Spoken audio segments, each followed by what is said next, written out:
Anna had exactly 3 seconds to make a decision, while standing frozen, like a deer, caught in headlights, as she heard a laugh, few centimeters from her ear. It was Dion, her ex, and he wasn't alone. He had his friends with him, and his new partner on his arm. This was the first time Anna had seen any of them since the breakup. She was surrounded and ringed in by her ex. She has been avoiding any possibility of an awkward moment like this from happening. It felt like the walls were quickly closing in on her. So in that one split second, the only way out Anna could think of, the only way to escape Dion's pity and his friends' ridicule, was to turn and kiss the nearest stranger standing beside her. But little did she know that one kiss just bought her a ticket straight into Korea's most feared underworld, and a love she never once believed she would feel. But that's not all. Let's find out how it all went down. 90,000 people were screaming as the ball was moving down on the pitch, and a wave of red went up around Anna, like the whole city of Atlanta had turned one color for the night. She had come alone. A client at her clinic back in Pohang, a striker with a bad knee she had spent 8 months rebuilding, had gifted her 2 tickets as a thank you, and she had not been able to find a single person to bring, so she flew across an ocean by herself to watch a game her grandfather would have wept to see. Her hand went to the stopwatch at her chest without her telling it to. Brass, worn soft at the edges, a coach's watch on a cracked leather cord. Her grandfather had timed 40 years of Atlanta boys running suicides on a public field with it, and when he died, it was the only thing she asked for. She clicked it once.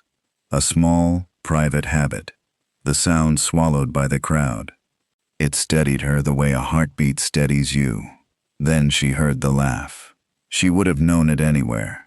Dion laughed with his whole chest when he wanted to be seen doing it, and he wanted to be seen now.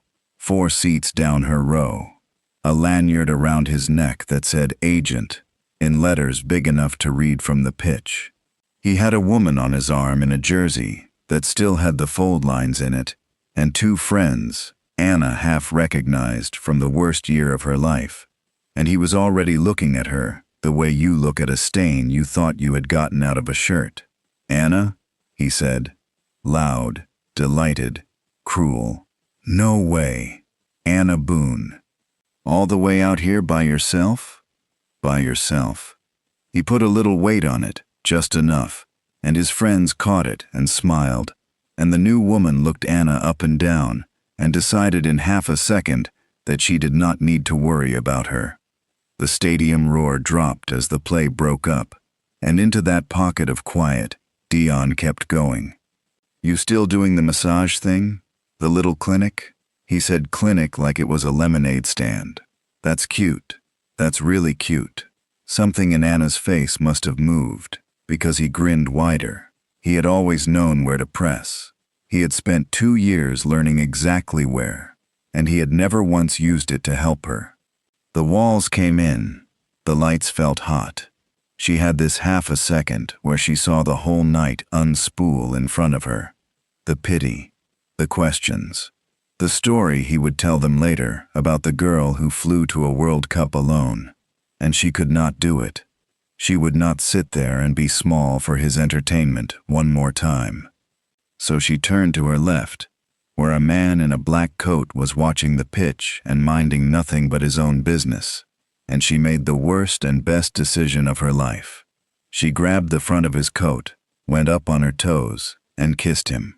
"Play along," she breathed against his mouth. "Please, please." For a terrible half-second he did nothing at all, and she thought she had just assaulted a stranger in front of 90,000 people. Then a hand came to the small of her back, unhurried, sure, and he kissed her like it was the most ordinary thing in the world, like they had done it 1,000 times, like she was his and he had all night. He tasted like cold coffee and mint. Under her fingers, his coat was heavier than any coat should be. When he finally leaned back an inch, he did not look surprised. He looked at her the way you look at a card you have just been dealt, filing it, deciding what it was worth. "Whoever he is," the man said, very quietly, so only she could hear, "he is watching. Smile at me." She smiled at him. Her heart was going so hard she could feel it in her teeth. Down the row, Daon's grin had curdled. "Oh," he said, "you're okay. I didn't know you were." His new woman was already bored again. His friends had already moved on.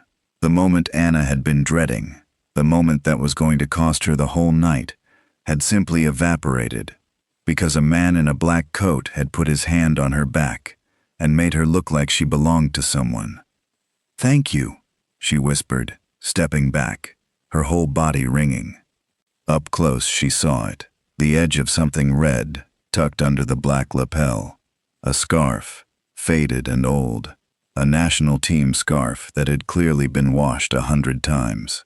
It did not match the coat, or the shoes, or the watch on his wrist that probably cost more than her clinic's rent. It was the one soft thing on him. "I'm so sorry." That was insane. "I don't know what came over me." "You needed a door," he said. "I was the nearest one." She laughed. "A real one," surprised out of her. That's a very kind way to describe getting mugged by a stranger. The corner of his mouth moved. Not a smile. The place a smile would go on a man who had forgotten how. On the pitch, the crowd surged again, and the noise came back like a tide. And Anna, still warm, still shaking, did the sensible thing. She thanked him one more time.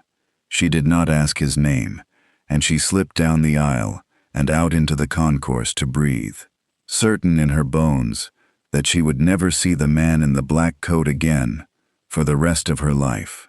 She was wrong about that. She was wrong about almost everything, but she was most wrong about that, because 4 rows up and 30 feet over, behind a long black lens, a camera had been pointed at the man in the black coat for 2 hours straight.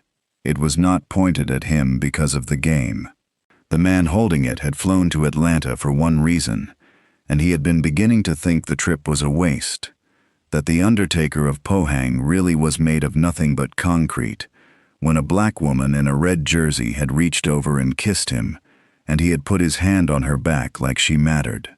The shutter clicked, once, twice, a dozen times, and if you are already leaning in, wondering who Anna just kissed and what that camera is going to do to her quiet little life, do yourself a favor and subscribe right now, because from this point on, nothing about her world stays quiet. That same night, 6,000 miles away, in a low room above a bonded warehouse in Pohang, where the air smelled of salt and diesel and old cigarettes, a phone slid across a steel table. A photograph filled the screen. A man kissing a woman in a sea of red. A thin man in a gray suit looked at it for a long time. "So," Jian Mansik said finally, and he smiled with only the bottom half of his face. "The Undertaker has a soft place after all." He tapped the woman's face on the glass, gently, the way you might touch something you were planning to break. "Find out who she is.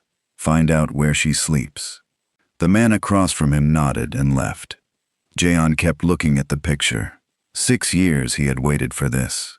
6 years of watching Shin Dae-hyun move his ships and his money through the southern ports without a single crack in him.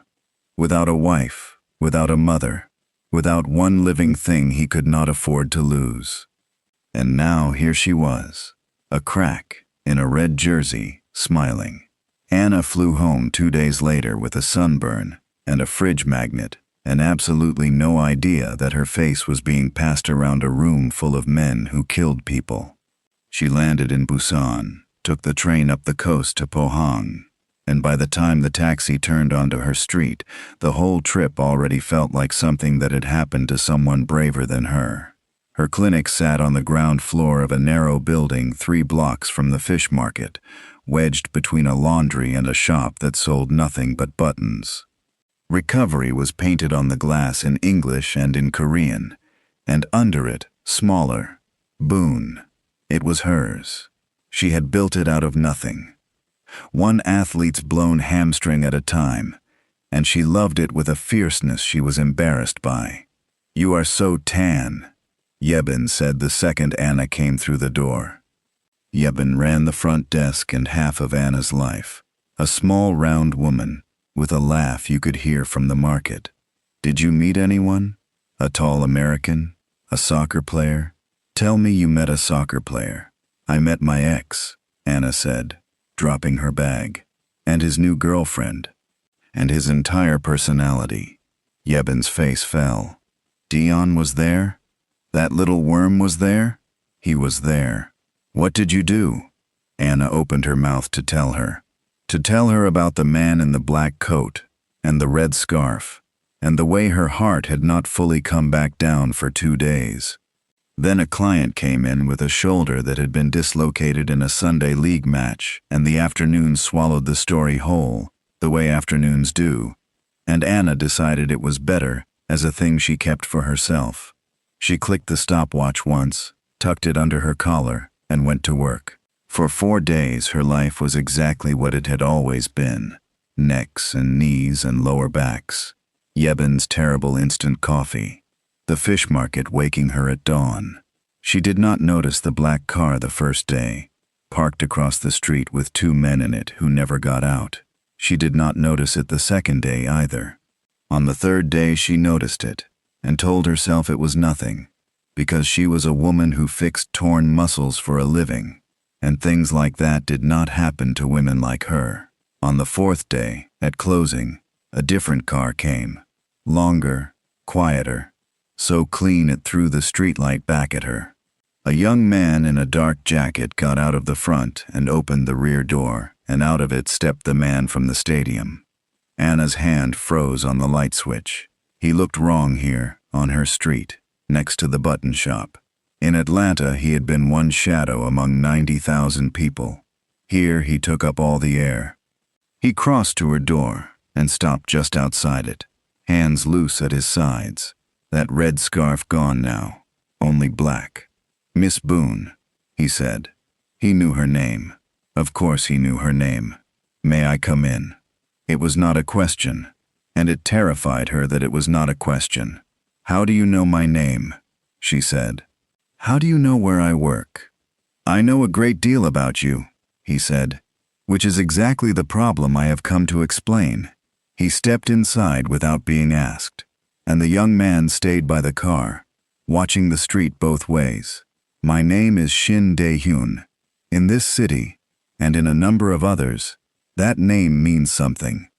It would be better for you if it meant nothing to you, but after tonight, it will not. So I am going to be plain with you, because you have earned plain." Anna's back found the edge of her treatment table.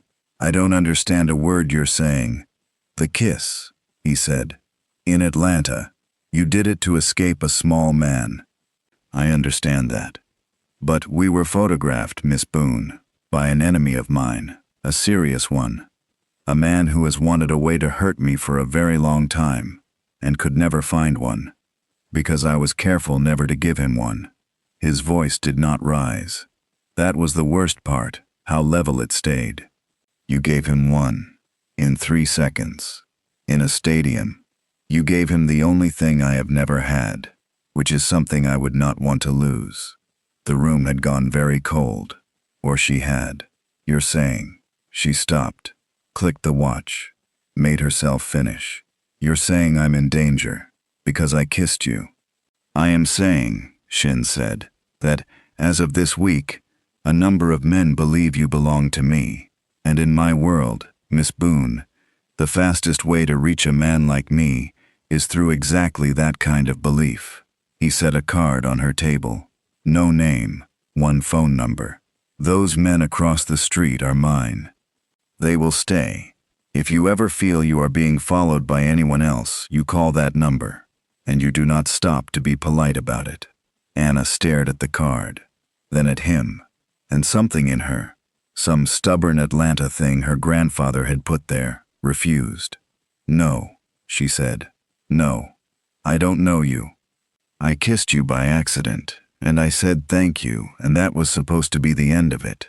I'm not doing this. I'm not being guarded. I'm not being anybody's soft place. She heard her own voice shaking and hated it. You need to leave. Take your car and your men. And please, please, leave me out of whatever this is. For a moment, Shin just looked at her, and there was something in his face she would spend weeks trying to name. Respect, maybe. Regret, maybe. I understand, he said quietly, and he turned to go, and Anna let out a breath that felt like her first in 5 minutes. That was when the window came in. She did not hear the shot before the glass. She heard it after, a flat crack rolling in behind the sound of her own front window turning to a sheet of white and falling. Shin moved faster than anything that size should move. He crossed the room and put her on the floor behind the treatment table with one arm, his whole weight a wall between her body and the street, and above them the button shop's sign shattered, and the second shot took a chunk out of the wall where her head had been. "Get down," he said into her hair, calm as a man reading a menu. "Do not move until I tell you." And Anna Boone on the floor of the clinic she had built with her own 2 hands, glass in her palms, the smell of gun smoke drifting in through the hole where her window used to be, finally understood that the man from the stadium had not been exaggerating a single word. If your heart is pounding right now, hers was too, and it was only just beginning. Tap that subscribe button and stay with me, because what Anna learns next about the man shielding her body with his is going to change how she sees him completely. The 2 men across the street were already moving when the shooting started. Anna heard shouting, running feet, a car engine tearing away up the block, and then Shin's man Yoon-suk was in the doorway with a pistol held low, saying something fast in Korean, and Shin answered without lifting his weight off her, one hand still flat between her shoulder blades like he could hold her heartbeat down through her spine. Then it was over, as fast as that. A quiet street 3 blocks from the fish market, a broken window, a woman on the floor who fixed knees for a living. Shin lifted her up as carefully as if she were one of her own patients. He turned her hands over, looked at the small cuts from the glass, and without a word took a clean towel from her own shelf and pressed it into her palms. "They were not trying to kill you," he said. "If Jaeon wanted you dead, you would be dead. That was a message. He wanted me to see that he can reach you whenever he likes." He crouched so he was level with her, and for the first time his voice had something under the ice, which means the thing I came here to prevent has already happened. You are no longer safe in this city, as long as you are alone in it. I am sorry. I did not want this for you. "My clinic," Anna said stupidly, staring at the glass. "My window will be fixed by tomorrow. Everything in this room will be replaced." He stood. "But you cannot sleep here tonight, and you cannot sleep here for a while. I have a place. You will have your own room, your own door, your own key. No one touches you, no one speaks to you, no one asks anything of you. You treat it as a hotel you did not choose." A pause. "It is the only version of the next month in which you are certain to see the month after it."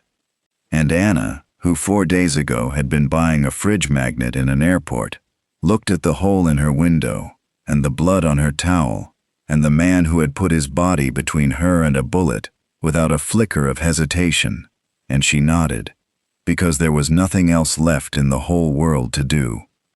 His house was north of the city, past the last of the streetlights, behind a wall and a gate that opened before the car reached it. It was not what she expected.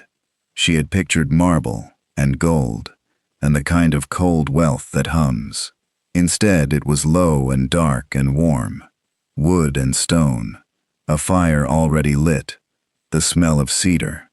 There were no photographs anywhere, not one. A house that size, and no face on any wall. Her room was real, her own bathroom, a lock on the inside of the door that she turned the second she was alone, a window that looked out over black pines. She sat on the edge of the bed for a long time, her grandfather's watch warm in her fist, and she did not cry, because she was too far past it for that. The house was full of men. She understood that quickly.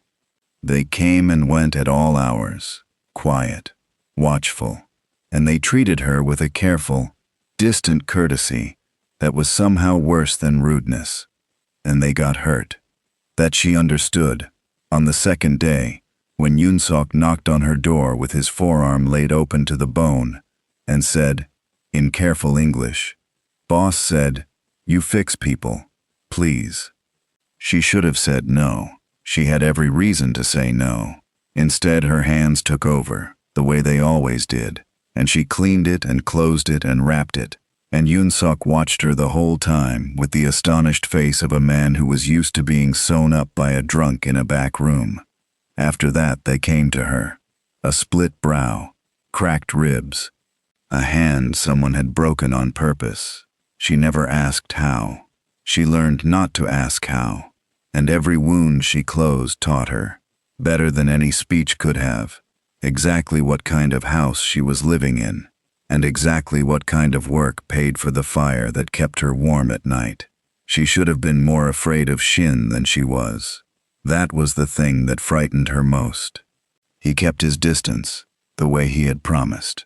But sometimes late, when the house went quiet, she would find him alone in the big front room with the fire, and there would be a match on a screen, the sound off, and he would be watching it, with his whole body still, and that faded red scarf back around his neck, like it only came out when no one else was awake.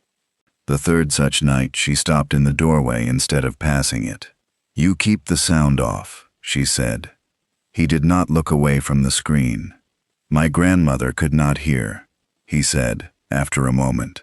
"We watched with the sound off, so she would not feel left out. I never learned to like it any other way."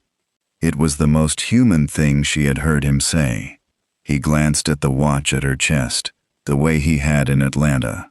"That is a coach's watch. My grandfather's." Her thumb found the button. He coached kids in Atlanta for 40 years. Never got paid for a single hour of it. She clicked it. "This is all I have of him." Something moved behind Shin's eyes. "My first job," he said, very quietly, to the fire more than to her, at 9 years old, was returning balls that went over the fence. At a stadium, I was not allowed inside. They gave me a scarf, so I would look like I belonged there, and not like a thief. He touched the faded red at his throat.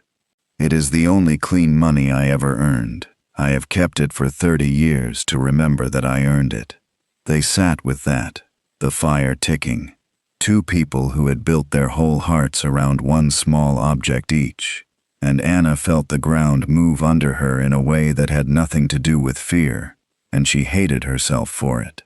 She was warming to a man who broke hands. She was going soft in a house paid for in blood. She clicked the watch, hard, to remind herself who she was. The next morning she found out who he was. She was in the kitchen when 3 men came in from a night's work. Loud, careless, thinking the American woman did not understand fast Korean. She understood more than they knew. She heard the name of a shipment. She heard the name of a man who would not be a problem anymore. And then one of them peeled off his jacket to show another a long scrape down his arm, laughing, and Anna looked up from her coffee, straight into the face of Dion. Her ex, in this kitchen, in this house, wearing the same lanyard smile he had worn in Atlanta, except now there was a gun on his hip and blood on his sleeve, and when he saw her the smile fell off his face like a plate off a table. "Anna?" Dion said, and the whole kitchen went still. "What the hell are you doing here?"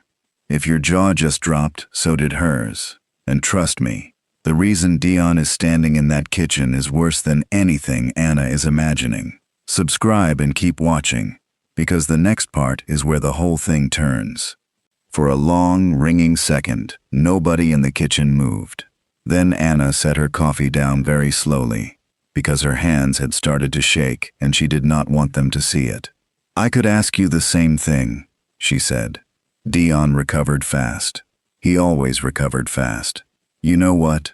He looked around at the other men, at the sudden attention, and Anna watched him do the math, watched him realize that whatever was happening here, she was on the inside of it, and he needed her not to talk.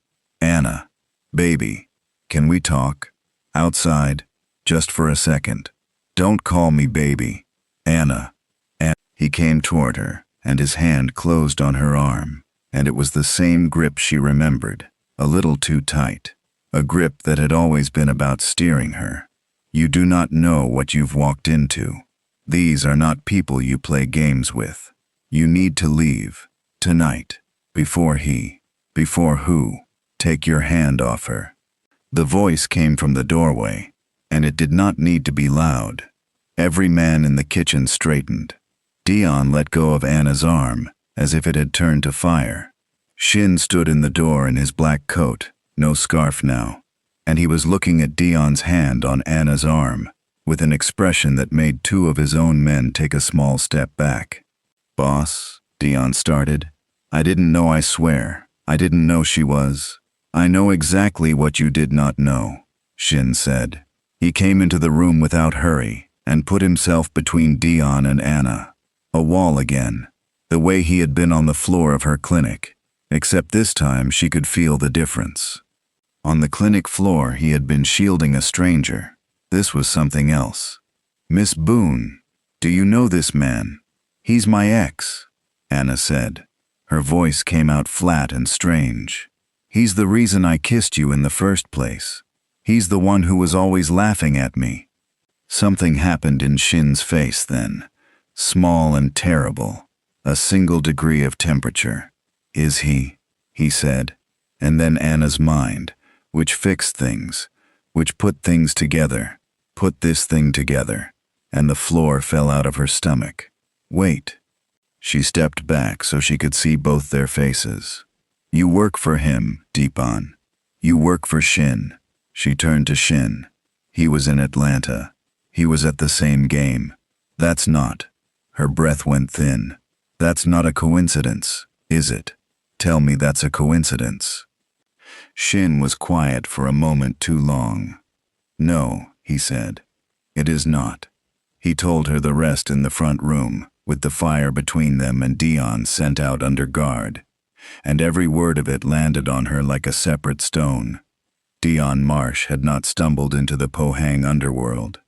Dion Marsh, sports agent, had been laundering betting money through athlete transfers for 3 years, and he had gotten greedy and gotten caught, and he owed Jeon Mansik a sum of money that a lifetime of commissions would never cover. And Jeon, who had been hunting a crack in Shin for 6 years, had learned something delicious from his indebted little American. He had learned that Shin Dae-hyun would be in Atlanta, in that section, on that night, because Shin went to see his team play the way other men went to church. Dion did not know it would be you, Shin said. Neither did I. He was there to point me out to Jeon's photographer, nothing more. And then a woman he used to own reached over and kissed the man he was being paid to watch. His jaw tightened. He handed Jeon a gun without knowing your face was on the bullet. Well, that is the man you used to love. Anna sat with her hands over her mouth. She thought she might be sick. The whole thing, the whole nightmare, traced back in a straight and ugly line to Dion, to a grip a little too tight, to a laugh a few centimeters from her ear. There's more, she said. It was not a question. She could see it in how still he had gone. You're not telling me all of it. Shin looked at the fire. When I understood who you were to Jeon, he said, I had 2 ways to protect you. The first was simple. I could have gone to Jeon and made it known, in a way he would believe, that the woman in the photograph meant nothing to me, that you were a mistake, a stranger, a stunt. If he believed you were worthless to me, he would have had no reason to touch you. The threat would have dissolved in a week. He turned the black ring on his finger, slowly, around and around. You would have gone back to your clinic and never seen me again. The room was very quiet. And the second way, Anna said. The second way, Shin said, was to bring you here. She understood. She understood all at once, and completely, and it took the air out of her. He had had a door, a clean one. He could have made her safe by making her nothing, by walking into his enemy's house and swearing she meant less than the dirt on his shoes, and it would have worked, and she would be asleep in her own bed tonight with her window whole. And he had not done it. You could have set me free, she said, and her voice broke on it. You could have made him leave me alone, with 3 sentences, and you chose. You chose to lock me in a house full of men who bleed. You let me think there was no other way. She was on her feet now, shaking, the watch in her fist. You let me be scared for weeks when you could have just let me go. Yes, Shin said. He did not defend it. He did not soften it. He looked at her and let her have the whole ugly truth of it. I could have let you go. I have spent 30 years letting go of every soft thing before it could be used against me. It is the only reason I am still alive. His voice dropped, and I stood in front of Joan's messenger with the words ready in my mouth, the words that would have made you safe and made you nothing, and I could not say them. For the first time in my life, I could not make myself let a thing go. So I told myself a story about protection, and I brought you into my house, and I let you believe there was no other road, because the truth was worse. The truth was that I did not want there to be one. Anna could not breathe. Why? She whispered. Because in a stadium full of 90,000 strangers, Shin said, you reached past all of them and put your hands on me and asked me for help. Nobody asks me for help. They ask me for favors, and they ask me for mercy, and they ask me to make other men disappear. You asked me to hold still and let you hide behind me for 10 seconds, and you meant nothing else by it, and it was the first honest thing anyone has handed me in 20 years. He stood. He did not come closer. I have done a great many things I will answer for. Keeping you here under a lie is the one I am most ashamed of, and the one I would do again, and both of those things are true, and I will not insult you by pretending otherwise. She should have hated him. Part of her did hate him, but she was a woman who had spent her whole life fixing people who never showed up for her, being the door other people walked through, and here was the most dangerous man she had ever met, telling her that she was the one thing in 30 years he had refused to give away. She did not get to answer him, because that was the night Jaeon stopped sending messages. If you have made it this far, you already know Anna is in deeper than she ever meant to be. Subscribe right now so you do not miss how it ends, because the next part is where she finds out what a man like Shin will actually burn to keep her. They took her the next morning, and they did it the smart way, the quiet way. In the 10 unwatched minutes it took Anna to walk to her own clinic to check on the new window. She had insisted on going. She had needed, after the night before, 10 minutes of her own life back, and Shin had sent 2 men with her, and it had not been enough. A van, a cloth, a needle in her arm, and the street 3 blocks from the fish market was empty again, as if nothing had happened at all. She woke in a cold room that smelled of salt and diesel, her wrists bound, her grandfather's watch gone from her neck, and that last thing frightened her more than the ropes. She was in the low room above the bonded warehouse, though she did not know its name, and across a steel table sat a thin man in a gray suit who smiled, with only the bottom half of his face. Miss Boone, John Mansick said, you have caused me a great deal of trouble for a woman who fixes ankles. He turned her stopwatch over in his fingers, and she nearly came out of the chair. This is important to you. Good. It is important to me that something is important to you, because it makes you easier to hold, and it makes him easier to draw. He set the watch down just out of her reach. A small cruelty. Precise. Do not worry. I do not want you. I have never wanted you. I want the look on his face when he arrives, and I want what he will trade to leave with you breathing. That is all. You are a hook, Miss Boone. Try not to take it personally." Then he took a photograph. Her, bound, in that cold room, the light bad. He sent it to a number he had spent 6 years trying to earn the right to frighten. North of the city, in the warm dark house, Shin Dae-hyun looked at his phone for exactly 4 seconds. The men who were with him would talk about it for the rest of their lives, the ones who lived. They had served him for years. They had seen him order terrible things in a voice you would use to ask for tea. They had never once seen him afraid, because they had come to believe he was a man who had removed fear from himself the way you remove an organ you have decided you can live without. They saw it now, just for a second. It crossed his face like weather, and then it was gone, and what replaced it was so much worse that Yoon-suk, who had known him 20 years, felt the hair rise on his arms. Shin set the phone down. He turned the black ring on his finger, once, all the way around. "He has taken her to the salt warehouse," he said. It was not a guess. He knew John the way you know an old wound in the rain. "Call everyone. Call the ones who owe me, and the ones who fear me, and the ones I have been saving for a war I promised myself I would never start." He picked up the faded red scarf from the back of his chair and wound it once around his throat, slow, deliberate. A man putting on the one clean thing he owned. Burn it all down, every arrangement, every truce, every careful thing I have built to stay invisible. I am done being invisible. Bring me my city, and bring me to that room, and if there is a mark on her when I get there, leave Jaeon alive long enough for me to reach him first. It cost him everything. That was the thing Anna would understand later, the size of it. For 30 years, Shin Dae-hyun had survived by being a rumor, a name, a man no one could quite find and no one could quite prove. His entire power was built on the careful, patient invisibility of never having a weakness, never striking in the open, never letting the world see where he could be hurt.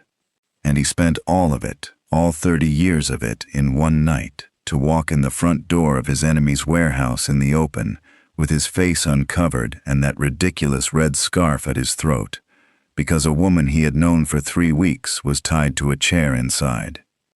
What happened in the salt warehouse was fast and it was ugly, and Anna would not remember most of it in order. She remembered the door coming in. She remembered Jaeon's smile finally reaching the top half of his face, right up until he saw that Shin had not come to trade. She remembered the moment Jaeon understood that he had made the one mistake his careful enemy had waited 6 years to punish, that he had at last given Shin the one thing that could make him leave the shadows, which was a reason. She remembered, most of all, Shin crossing that cold room straight to her chair, not to John, not to the men, to her, and cutting her hands free, and pressing her grandfather's stopwatch back into her palm before he did anything else, before the room was even clear, because he had seen John set it just out of her reach, and he had understood exactly what it meant. "You came," she said. Her voice did not sound like hers. "You asked me to once," he said, "in a stadium, in front of 90,000 people. I have been coming ever since. I only just noticed. By dawn, it was finished, and the cost of it was written all over him, and neither of them pretended it was not." Shin Dae-hyun had walked into the light to get her, and a man who walks into the light cannot walk back out of it and be a rumor again. John was done, but so, in every way that had kept him alive, was the undertaker of Pohang. They stood outside the warehouse as the sky went gray over the water, and Anna held her grandfather's watch in one hand and looked at the wreck of a life a stranger had spent to keep her breathing. And she made herself say the true thing, because she was done being anybody's soft place, kept safe behind a wall. "I'm not going to live in your house," she said. "I'm not going to be the thing you keep locked up so nobody can use it against you. I spent my whole life being the person who fixes everybody and gets left behind the wall. And I am not doing it for you. Not even for you." Her voice shook, but she did not stop. "If you want me, you do not get to keep me. Those are not the same thing. You have to choose." Shin looked at her for a long moment. The scarf was torn at one end now. His hands were not clean, and never would be. And Anna watched the most feared man in Korea do the single most frightening thing she had ever seen him do, which was decide to want a smaller life. "I have spent 30 years building a throne so high that no one could reach me," he said. "And a man reached me anyway. Through you, in 3 seconds, in a stadium." He looked out at the water. "The throne is what makes you a target, so I am going to take it apart, piece by piece, quietly, the way I built it. It will take a year, maybe 2, and it is dangerous, and there are men who will not let me leave easily." A pause. "But at the end of it, I will be a man with a house and a scarf, and no empire worth killing for. And if you are still standing there when it is done, I will spend whatever is left being the kind of man you would not have to fix." Anna Boone, who had flown across an ocean alone and kissed a stranger to escape a small man, stood on a gray morning by the water and understood that she was not the door this time. She was the reason. She did not marry him. Not that year, and not the way those stories usually end, with a dress and a hall and everyone finally approving. It was slower than that, and harder, and more real. He took his empire apart the way he said he would, and it cost him. And some nights he came to her clinic bruised and quiet, and let her hands do what her hands had always done. Except now she was not fixing a stranger, and now someone finally showed up on the other side of it for her. Her window got fixed, the button shop reopened. Yebin never fully forgave Dion for anything, and Dion was sent very far away to a cold place to think about his choices, and Anna found she did not need to know the details. And on the anniversary of the worst and best night of her life, Shin took her back to a stadium, a small one this time, in Pohang, sound and all, and he put his grandfather's scarf around her neck next to her grandfather's watch, red against brass. The 2 clean things they had each built their whole hearts around, finally in the same place. "Play along," he said quietly, against her ear, and for the first time she heard him laugh, a real one, surprised out of him. She clicked the watch once, and she did. Sometimes the people who spend their whole lives fixing everyone else have to learn, the hard way, that they are allowed to ask to be fought for. Second, a man is not the throne he sits on. Shin had built his whole self out of never having anything to lose, and it took losing his grip on one stubborn woman to teach him that a life you cannot be hurt in is not actually a life. And finally, the things we run from are so often the things that were pointed at us all along. Anna ran from a small man's laugh straight into the arms of the most dangerous one in the country, and somehow, against everything, it was the danger that finally showed up for her when it counted. So the next time your whole world turns on one reckless 3-second decision, remember Anna Boone, and remember that sometimes the door you grab in a panic turns out to be the one you were always meant to walk through. If this story pulled you in, do not leave without hitting that subscribe button so you never miss the next one. Drop a comment and tell me, did Shin deserve her, yes or no? And describe this mafia boss in one word. Give the video a like if you stayed with Anna from that first reckless kiss all the way to the water, and I will see you in the next story.